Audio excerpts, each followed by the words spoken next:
Kryeministri Edi Rama ka folur në mbledhjen e grupit të Partisë Socialiste për Belinda Ballukun, ku ka ripërsëritur se zëvendës kryeministria e ka dhënë 3 herë dorëheqjen, por së është refuzuar prej tij.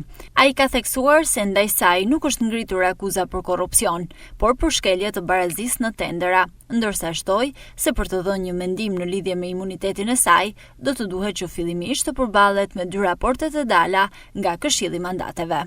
Temës që lidhet dhe me Belinda Ballukun, por nuk do të merrem me procesin që ka nisur në parlament, sepse normalisht do pres edhe raporti e Këshillit të Mandateve përpara sa të them dhe unë fjalën time në mënyrë shtëruese për temën e imunitetit.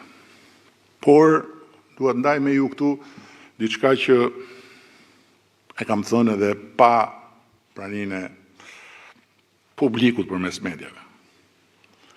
Belinda Balluku mua më ka dorëzuar dorëheqjen 3 herë. Qysh në mbrëmjen e ditës kur ju ngrit akuza në fillim, jo për korrupsion.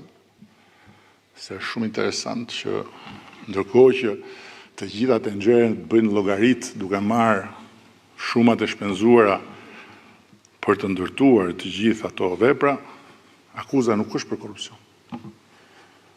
Ka akuzë për korrupsion. Por për paparazin në tendera. Pastaj ma ka sjell përsëri me shkrim dorëheqjen kur u bë pezullimi dhe pastaj edhe një herë të tretë kur u ripezullua nga mosvendimi i gjykatës kushtetuese. Siç u kam thënë, e kam hedhur unë poshtë kategorikisht idenë e dorëheqjes.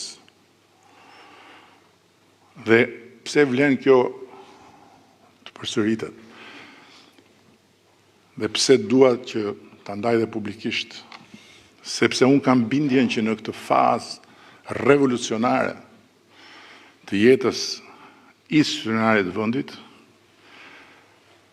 kur ndryshe nga vendet me drejtësi dhe me institucionet të konsoliduara, në Shqipëri drejtësia sa po ka nisur ta shijojë pavarësinë, ne nuk mund të hyjmë në vallën e dorëheqjeve automatike sa herë ngrihet një akuzë.